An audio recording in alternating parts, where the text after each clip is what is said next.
Hello and welcome to Agents of Nonprofit. My name is Alexander Lapa, and I'm here to speak with everyday superheroes helping nonprofits. Joining me today is Anthony A. Dix Jr. to talk about how to develop leaders in a tech world. Anthony, welcome to the show. Alex, it's good to see you. Good to be with you. Well, really good to hear you. It's good to be on the podcast. Thank you so very much for inviting me. And I'm looking forward to an engaging conversation. Absolutely. We've had quite a few pleasant and laughing moments in the pre-show, so this should be fun. But before we get started, for those members or those listeners who have not heard of you before, could you give your superhero origin story?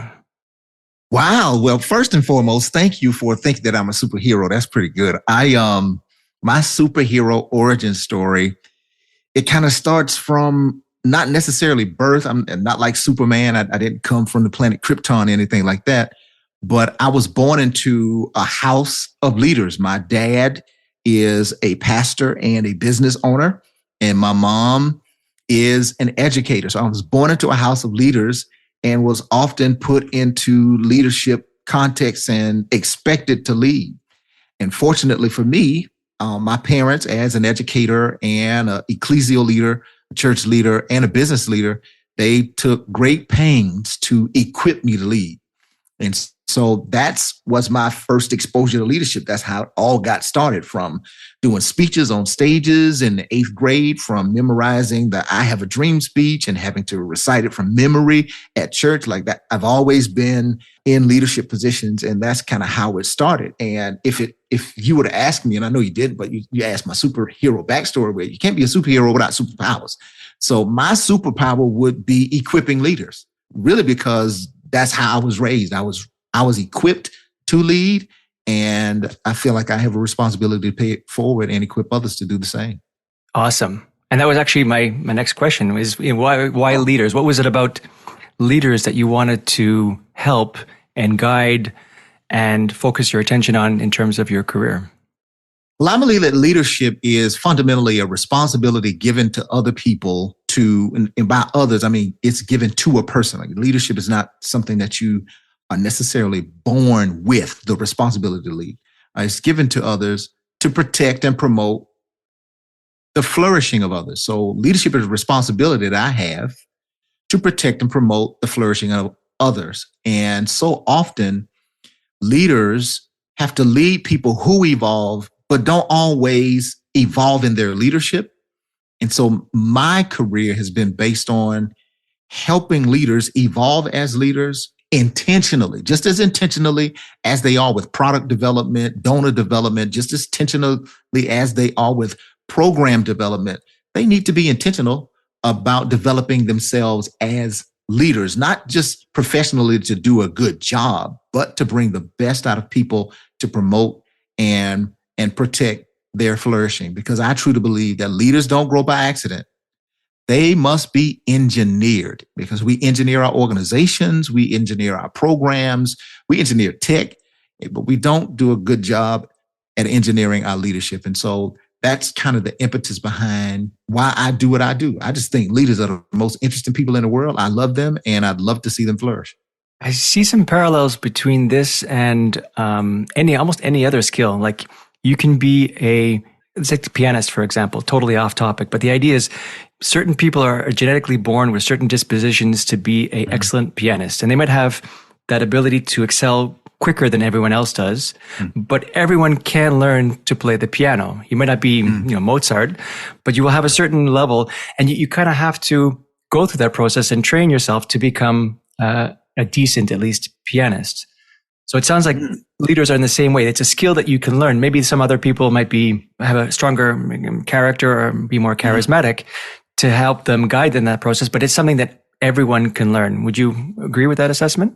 I totally agree. Coming from a recovering pianist who failed at learning how to play the piano, like, my mom and dad tried to get me to learn how to play it, but it never really took hold. So I definitely had the ability, but I just didn't want to invest in that way. And I think when it comes to leadership, everyone is born with the capacity to lead, because any human can be responsible for the promotion and the protection of someone else's flourishing. We're all born with that capacity. But we don't all take on to it at the same way. And the capacity of each person might differ according to degrees. But if you put the effort in, you can be. Like they say that Michael Jordan, if you looked at his parents, he wasn't born to be tall. He just got tall, and he dedicated himself to learn how to be the great, in my opinion, the greatest basketball player of all time. So it's not just innate talent, but it is also a dedication to work at it that really, really contributes to your ability to develop. And in the space of technology, because we're talking about today, at least, because there's a lot we could talk about in terms of leadership, but in the space of, or the Venn diagram of leadership and in the tech world, I'm curious if you could paint a picture of what the current landscape looks like for leaders in a tech space, in, of course, also the nonprofit sector. So given the technology age, like we're just living with so much technology, that one picture that comes to mind, and I thought about this a little bit. It's like having a box of Legos, and there was a picture on the box for the Legos. You pour it all out, you take away the manual for the Legos, and you throw away the box and ask somebody to build it. So at that point, like you got all of these pieces, but you don't necessarily know how they go together. And what you're supposed to be building is still yet a mystery. I kind of get this illustration from something that Malcolm Gladwell mentioned in a talk he gave at the World Government Summit in 2018. A piece of it is on YouTube, and it's just extremely intriguing. He said that in the days before technology began to be so essential to life, in the digital technology, we were living in an age of puzzles. He said, now we're living in an age of mystery. And the challenge of a puzzle is you don't have enough information. The challenge of a mystery is you have too much information. And so the leadership landscape is a complexity of all of these challenges where we have so many messages thrown at us, so much information, and trying to cipher through all of this data to determine meaning, what we can use, what should be used. It's kind of like not having puzzle pieces, because even if you have puzzle pieces, you know how they fit together, and there's a picture on the other side to tell you whether these two pieces fit. But when it's a box of Legos, like you got so many people, I don't know how these things go together. It's kind of like a mystery. And to me, that's what leadership is like in a technological age. To expand on this Lego analogy, which I love, I use it actually even in a Salesforce context to be more technical, or to at least to explain the technical elements of it. What are you trying to build with a Lego set? I mean, so you have all these pieces. Like, what is the goal? Are you trying to replicate what you think you remember of the image? Are you trying to build something brand new, something in between, something like, what is the goal of having that Lego set, and what are you trying to build with it? Yeah, to see, like, if you have the Lego set and you get a picture, well, the picture is, if they take the box away, you only have a mental picture. So what is a mental picture? It's vision. So you've got this vision, regardless of how you remember what the image was on the box, you got a vision, but you got all of these pieces and you're trying to put this vision together. And when you're a leader, you have other things. It's not like you're creating this Lego vision, this vision for this Lego box or this Lego structure without pressures around you. You're doing all of this under pressure. And so you've got this mental picture, you got all of these pieces, let's call them, like you've got donors, you've got staff, you've got program, and you're trying to figure out how to get all of these things together so that it actually looks like what you saw in your mind, but you're doing this under pressure, the pressure of a lack of resources, the pressure of, you may not be able to get as much staff as you like, or you don't know how certain pieces fit together. I like Legos. So I know that in a Lego box, I can find a piece that fits to another piece and it doesn't go where I think it should go. Like, this is a duplication. Like, this piece doesn't go here. It fits. It seems like it fits, or there's some that's real close and I have to force it to fit. And then I get later on in the project and realize now I got to destroy all the stuff that I built on this thing because it really doesn't fit. And that's kind of how it looks to me in my mind. Shifting then from the puzzle, the Lego, to the mystery, because too much information, I totally agree. one of the attributes for being a Salesforce consultant actually is being an aggregator of information, of digesting all or as many resources as possible, and then giving a nice, concise view or description or explanation of certain points that are important and necessary for the moment.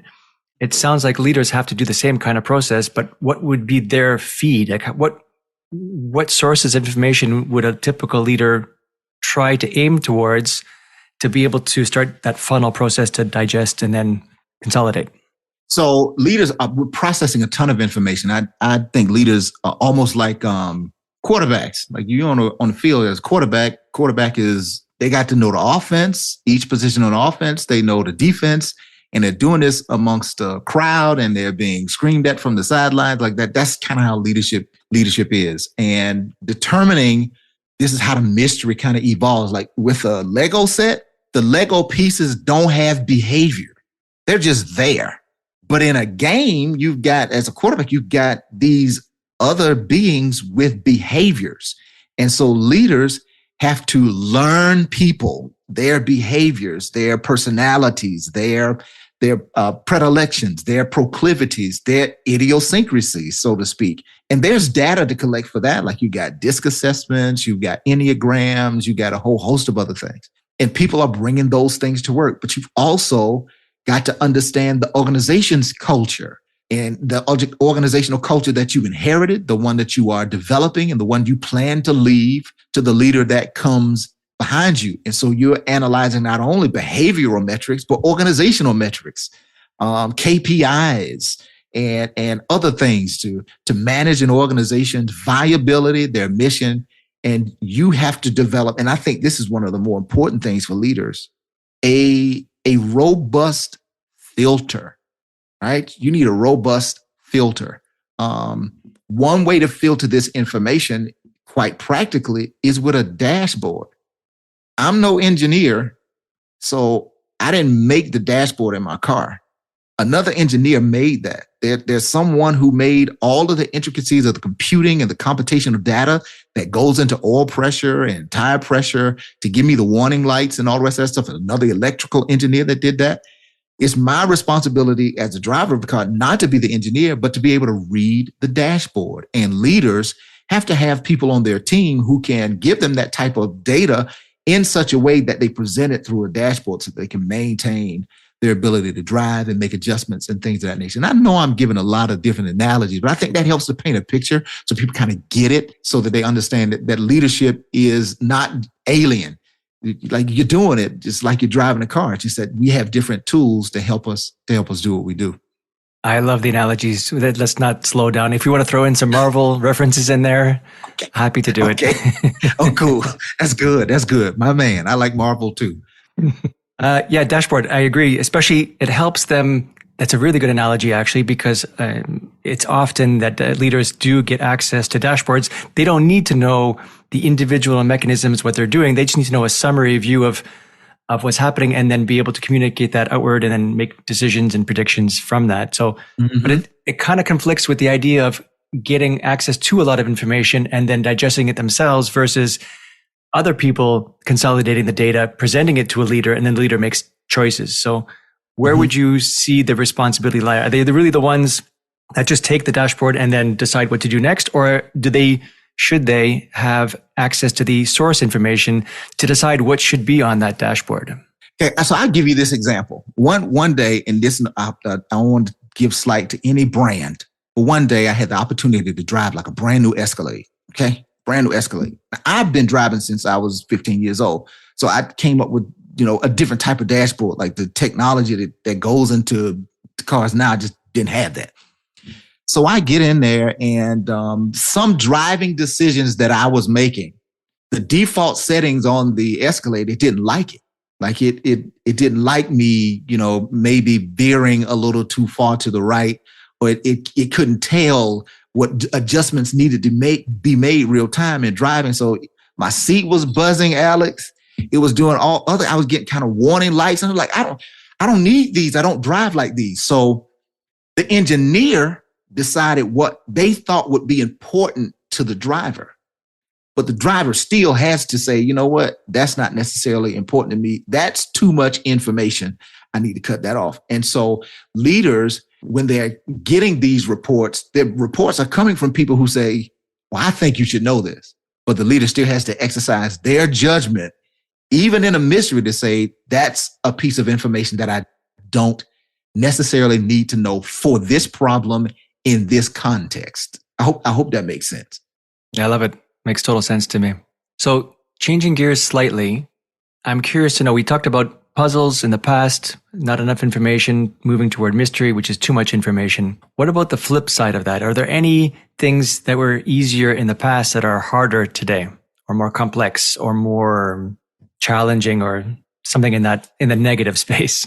Definitely more complex. Timothy, I think his last name is Elmore, wrote a book called The 8 Paradoxes of Great Leadership. And in the introduction to that book, he talks about the difference between a problem that's complicated and a problem that's complex. And basically, a complicated problem is a problem that's difficult to figure out, but it doesn't change over time. The problem doesn't evolve, right? As a former math teacher, if I put on the board the fundamental theorem of calculus, well, that's been the fundamental theorem of calculus for a minute. If you can't figure it out, it's because it's complicated. But that problem is not going to change, right? But in the current day and age, we have complex problems. And a complex problem is a problem that continues to evolve. Like COVID-19 was complex because it continued to evolve into other strains and all other types of stuff. And so I think what was easier in the past, where we may have been dealing with complicated challenges, complicated issues, complicated problems. If you didn't have a virtual workplace, then managing people in a virtual workplace is going to be more complex, even though in the past, managing people, period, was just complicated. And so in the past, though, managing people may have been a little bit easier than it is now, because the way we work has changed and the people doing the work have evolved as well. Think about it, Alex, like 20 years ago, what weren't we doing? Internet.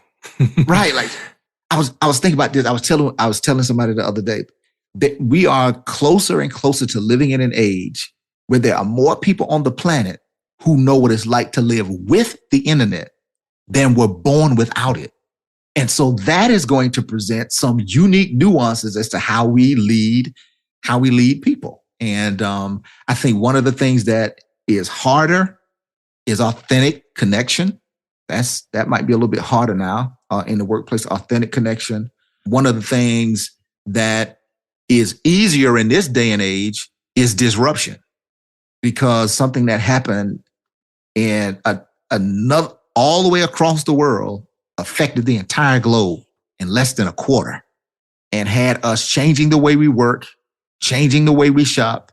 And now that change has gone to where going back to normal is not normal. We're living in a new normal now. And so that kind of stuff is more easy or easier than it has been in the past.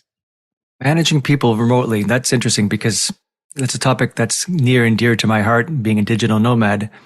And I'm advocating for at least a hybrid, but at least allowing employees to work more remotely when it makes sense to do so, and empowering them and having the trust that they'll do the proper work. Now, you mentioned that it was complicated in the past to manage people when they were on site, and it's complex to manage them remotely. Would you say that it's both complicated and complex today to manage hybrid workers or remote workers? Oh, definitely for a myriad of different reasons. But you really articulated one of them. Like, one of the challenges is just trust. So to me, if you're going to build a hybrid model, if you got a vision to build a hybrid model, you also have to have a culture to support it. If there's no culture of trust, then that culture of suspicion is going to eat a hybrid culture for lunch, because you can't manage people if you are suspicious about whether or not they're at their desk when they're at home, whether they are producing, whether they are working for you and somebody else. Like, we've given people all of these tools to increase their capacity and their production. But if we don't trust them to use those tools in a way that's going to help our organization, what we fundamentally believe about people is going to eat away at the culture we desire to develop. And so trust is a big thing, because along with trust comes commitment to build a strong virtual culture in a hybrid space. It takes a strong commitment to build it and to the people that you employ in that context. And it's going to take compassion too, because you're pioneering in this space. It's not like you're getting a handbook of how to do it. Right? Nobody really knows. And because people are continuing to evolve, what people think they need is evolving. We're using terms now that we weren't using 20 years ago, 25 years ago for sure. I don't remember 25 years ago, people talking about work-life balance. But now we're talking about those. And so the workforce in our communities, that's something that they want. So you might have to do a hybrid model on two different ends, local, in-person, and virtual, but also introducing a 4 instead of a 5-day work week. So all of that is going to require trust, commitment, and definitely compassion. We're going to have to give each other a lot of grace as we work towards what's possible and as we continue to evolve. And having a fundamental idea what you believe about people is going to govern all of it. If you feel like people are really trying to get over on you or just get over on each other, then you don't have what it takes to build a strong virtual culture. You really have to trust people. I wrote an email series. I have a newsletter that I publish 5 days a week. And there was a recent article that I wrote about talking about the trust factor of remote workers, how I feel at least you should be measuring their production value, their output, not their input. I mean, if they spend 8 hours in front of a keyboard or 4 hours in front of a keyboard, as long as they're producing what you need them to produce, I believe that you should allow that employee to decide when and how to work, as long as they're keeping their commitments. And there are some employees that take that to their advantage and they stack jobs. They actually have multiple jobs as a result of it. I'm curious to know your opinion in terms of, from the leadership side of things. I know that there's more and more companies that are trying to convince their employees to come back to the workplace so that they have that visibility and a sense of control. But what would be your opinion on if you were to guide a leader, between those two scenarios? The worry that they might stack jobs, but still, I mean, I'm talking about a hypothetical situation where they're still producing what they need to produce, not one that's slacking off and just trying to milk the system. But genuine people who are just better at managing their time. They're able to manage either, whether it's another project or another side project or a home project or spending more time with the kids even, or another job, versus the pull to, I have to go back to the office because my boss is telling me, because he wants me to look down over my shoulder. What would be your advice for leaders in that kind of world? It's interesting that you bring that up, because I was recently in a conversation with some other business leaders, and this idea came up. And I didn't comment on it because I just thought it was quite interesting because of the differing power dynamics. Like I was talking to somebody else the other day, and they said that, COVID-19 was kind of like the blip in Infinity War. Like what was life like before the blip? What was life like after the blip? And life changed. So when the pandemic hit, it was so disruptive that it changed the power structure between employee and employer. And I don't know if many of the people I was in that conversation with really understand some of the challenges of that dynamic. Think about it like this, Alex. A business owner is going to want to scale. They're going to want as much profitability as possible. So they're going to want to produce at low expense for the highest yield, right? And if they can stack services that seem to be profitable, they're going to do that. Virtual employees are, in many instances, learning what they bring to the market has such value that if they can do it in less time, they have an opportunity to create more revenue and profitability for themselves. And if CEOs and others can structure their businesses to do that, then an employee in this day and age sees themselves as their own business, and they're leveraging that type of entrepreneurism themselves. Here's how I would kind of coach a leader. One, for the product or service that you offer, does it require that type of employee loyalty for you to maintain profitability and the viability of your culture. That's unique. That's idiosyncratic. Does this particular product or service require that? Then you drill down a little bit more for the role that this person plays. Are they getting access to proprietary information that could be leveraged somewhere else? Do they need to be loyal to us so that we know that we're not sharing our intellectual property or marketplace a competitive advantage with others? Then ask those questions. But if it's something that is not grounded in something a little bit more objective, then I don't think leaders have a ground to stand on, because we can't control human beings. We can't control human behavior. We can put people in places where they can flourish, but we can't control them. Yeah, I agree. Any other thoughts about trying to manage remote workers effectively? So you mentioned trust, the commitment to the culture, the trust culture, the commitment, the compassion. Any other elements that you could add or factors you could think are important to be able to keep that remote worker enthused, motivated, connected, even though they are remote? Remembering that human beings are human beings.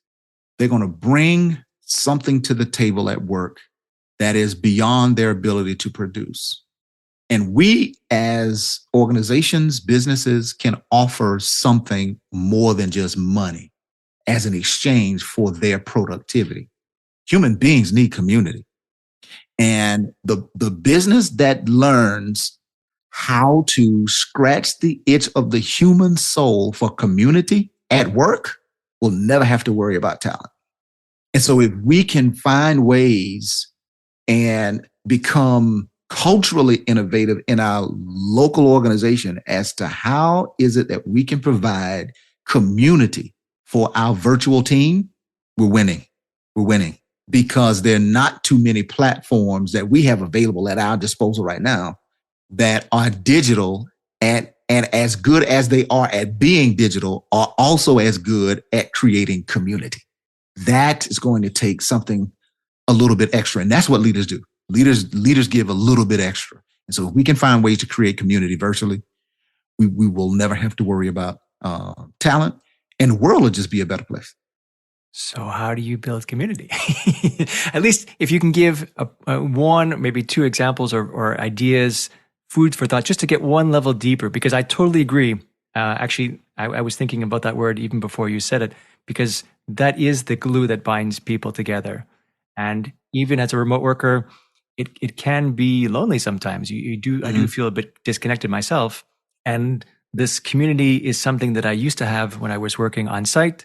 I don't have so much anymore. And I do find it in other ways by going to co-working spaces and cafes and so forth to get that kind of sense. Of course, it's not with the same people or same level of engagement, but there's just a sense of community there, that everyone there is doing, similar type of work. So if you could give like a one level deeper of, what does that mean to build a community, or what does that look like in that remote digital space? So one way to create community is to remove, and I don't want to do it with a negative, but to remove, I'm going to call it in this case a villain, the villain of anonymity. You remember Cheers? Everybody, I want to go somewhere where everybody knows my name. So when I bring me to work, knowing that I'm known there, right? Not just my name, but somebody reaches out to me and tells me happy birthday. That I don't have to tell them it's my birthday.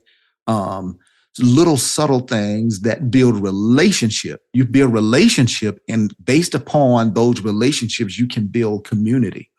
Then if there are other like intentional things that can be done that may require someone to travel, how can we foster an environment where we may have a virtual coffee shop or a virtual happy hour, so to speak, where we can virtual celebrations, where we can engage each other socially, but not necessarily at the cost of our productivity, but seeing that sometimes interacting socially may increase our productivity, and be willing to pay a price. We do have airplanes. We do have ways of travel. Maybe there are ways where we can have team meetups if it's once a quarter, or being strategic about professional development, where if we're going to have professional development, then we'll all be together at this conference. And there are other ways in which we can build teams and get to know each other there. For the first point, removing anonymity, I would also say the flip side is awarding talent and rewarding talent in the sense of recognizing people who have done fantastic work and sharing that with the company, saying, this week we're acknowledging Anthony for his astounding contribution towards X. Thank you very much. Maybe a gift card doesn't really matter. The idea is that it's the actual recognition, even within the company itself, right. I think is also a very strong motivator and way to remove this sense of anonymity, if I can pronounce that word correctly. And what you noted is that would be good if I was working in a physical building. Oh, yeah. Right. So what was really going on, what could be going on, let me not say what's really going on. What could be going on is the things that we think we're missing when we go virtual or hybrid, we assume we have it in the physical space. When the reality could be maybe we're not as intentional about building community even when we are going to the office. And we are kind of denigrating the virtual space because we are really thinking about productivity. We're not really thinking about community. Because what you've alluded to, that would be good if you were at work at a bank and you had to go to the bank every morning, being recognized for your talent. That's just good anywhere. And being virtual may give us an opportunity to be more intentional about that and doing it in both spaces. Taking the remote worker perspective to an extreme, something that I am is a digital nomad. So I'm working 6 months of the year in Canada, 6 months of the year in Spain. And I'm curious to know, are there any additional factors that leaders would need to consider if some of their employees, there's a remote worker and then there's digital nomads. I consider them to be a bit different because to me, a remote worker is more, I'm at home. I don't want to come to the office, even though the office might be across the city.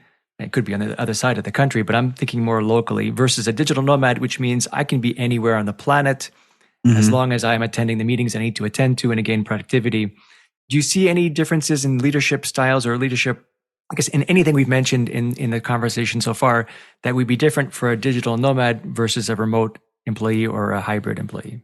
Yeah, if you're in Canada and then Spain, we'll just use you as an example. You might want to consider the time zone difference. You might want to consider what kind of disruptions can happen that are beyond your control because of your travel, right? Like the leader, I can't control whether or not you get through customs in a country. I can't control the geopolitical relations between Canada and Spain. If that gets tight, then we may have some different challenges in regards to your ability to produce. So there can be some infrastructure differences.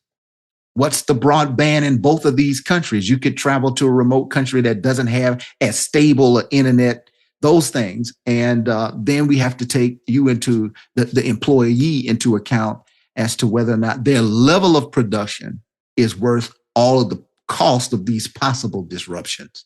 And that's a little bit different. That's a little bit different. But would you say the responsibility is more on the employee side or the person who is the digital nomad to make sure that they do get through customs, that they do have enough sufficient bandwidth to be able to do work, and it's part of your professionalism. You need to make sure that you are diligent in these regards for things you can control. And if they are not up to par, then you have to mitigate them in some way, whether you change locations or whatnot. Is it just a matter of understanding on the part of the leader in that regard? Or is it a matter of saying, look, this is not working for me because your productivity is going down, Mr. Employee, and therefore I need you to change it and then provide that kind of direction? So I think the tools we have remain the same. They may just be applied a little bit differently. Those challenges could be challenges found in an in-person employee who is having trouble showing up on time every day because they can't seem to get down the interstate without a flat tire or they're running out of gas. When those things become a trend, then that's a different conversation. And so you have conversations about what seems to be a trend. If they're one-off, You give grace to that. I hope you get through customs okay. I hope you get to work okay. I hope things are fine. When it becomes a trend, then a leader has different tools in their toolbox or different measures that they can take depending upon what their HR representative provides in regards to solutions to implement to really protect and promote that employee's flourishing. This type of professionalism and behavior may not be conducive to you flourishing as an employee here.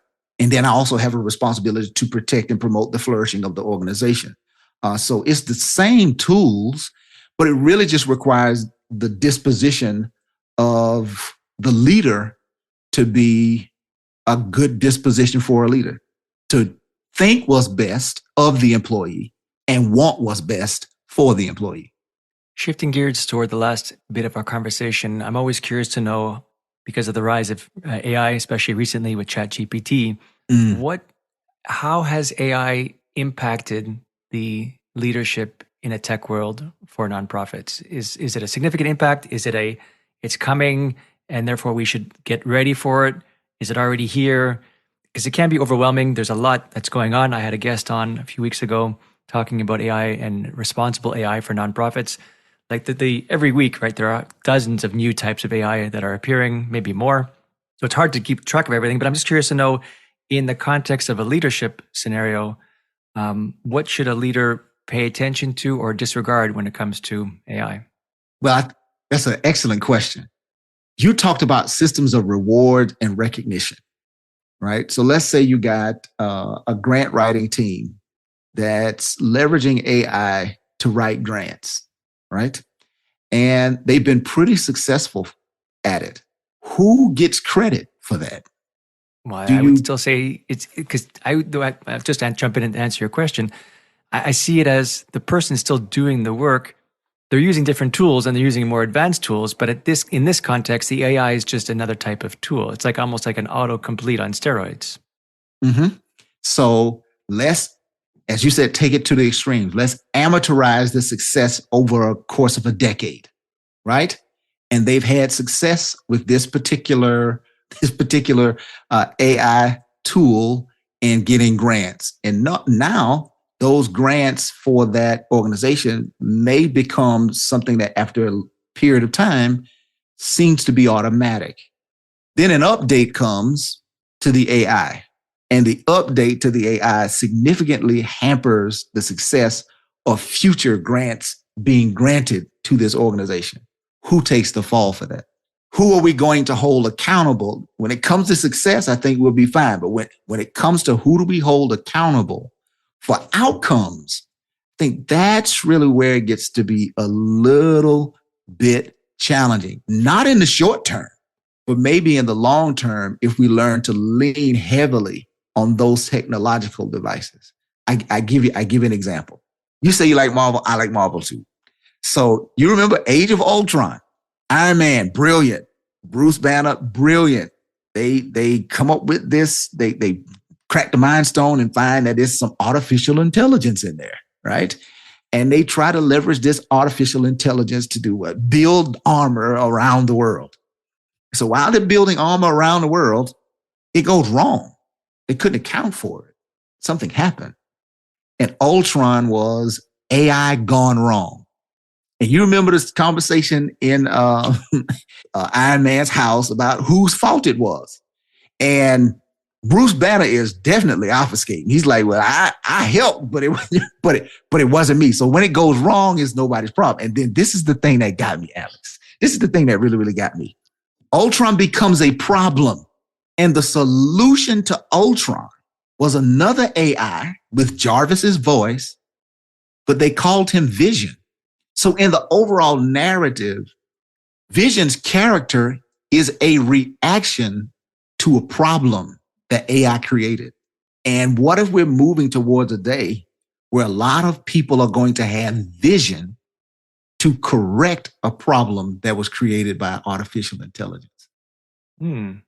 I need to digest that one, but I can definitely talk about the previous question you asked in the sense of when things go wrong, I would still put it in that context in your example on the grant writer, because it's the grant writer using the tool for better or for worse, they are the ones that still are responsible for maybe not the acceptance of the grant because they don't have much control, but the quality of the grant application, whether whether they use AI or not.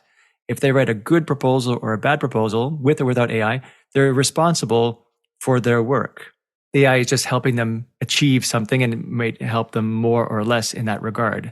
So that's an easier question for me to answer. The second one, though, I'll have to get back to you on that one. That's No interesting. problem. But I love and I didn't even think about it until you mentioned it and emphasized it. It's the fact that his name is Vision, that Vision saved AI, which does that mean that is that a solution to AI is having more vision? Right. Or Right. is it just because I know it's the name of the comic book character too. So it's interesting. You gave me something to think about.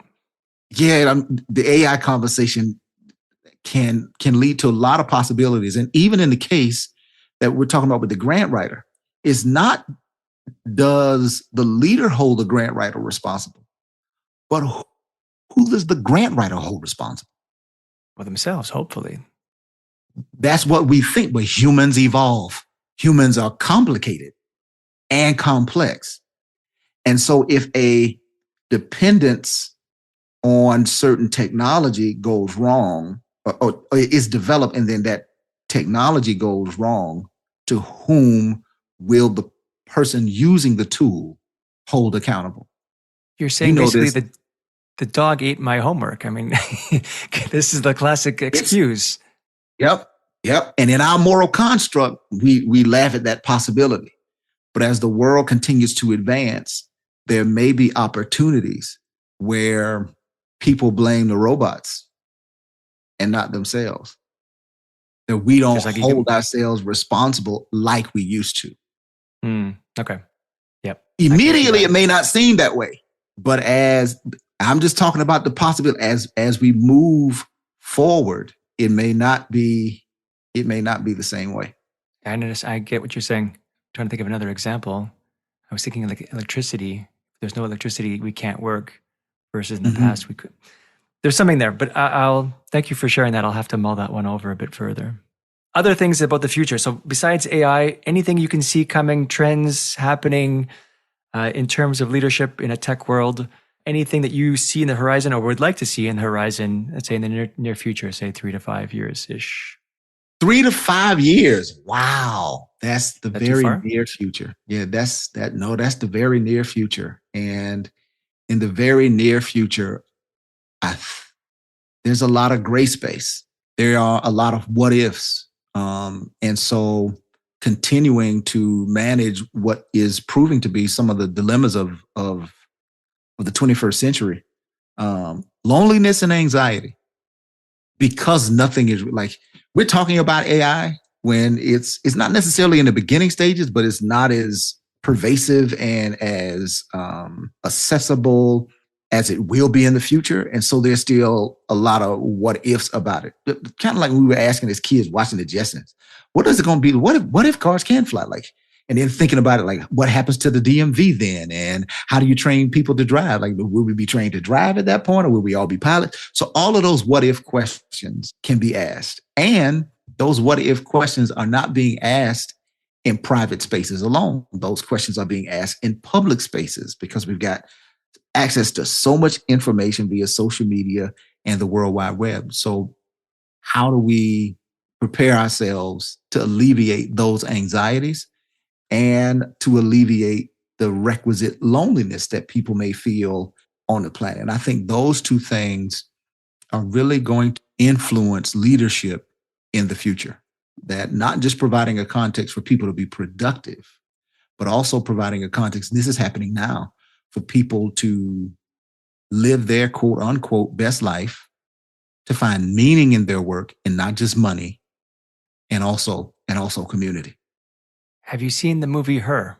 No, I have not. I highly recommend it because in it was a world where people had a personal AI that got to know them, their likes, their dislikes.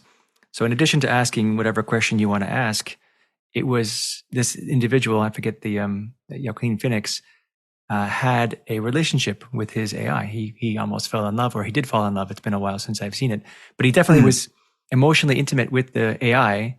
And that was basically one way, or is one way potentially, to solve the loneliness factor. But if the AI rejects him, who does he blame for his hurt? Oh, actually, that's I won't give away the ending, but there might be a tinge of that toward the end of the Oh, wow. movie. So Okay. I got to watch it. I got to watch it. check it out. Yeah. Okay. Awesome. Anthony, this has been great. I know we could talk for a lot longer, but we got to respect certain timelines and deadlines and Cool. your time, of course. So I want to thank you very much. I want to know, of course, or can you please share rather, how can people get in touch with you, learn more about you, follow-up questions, and all that good stuff? Alex, thank you so much for an engaging conversation and giving me a little bit of permission to do a little bit of nerding out as we talk about her and Age of Ultron and Vision and a host of other things, leadership. Thanks again for an engaging conversation. If people would like to get in contact with me, they can find me on LinkedIn at linkedin.com/AADix Jr. That's AADICKS JR. And that's the best way to get in contact with me. You can message me there and we can begin to develop a little bit more community. Anthony, thank you so much for joining me today. Oh, thank you. Thank you for having me. I appreciate it. All right, that's it for today. I'm Alexander Lapa, and I hope you join me again in the next Agents of Nonprofit.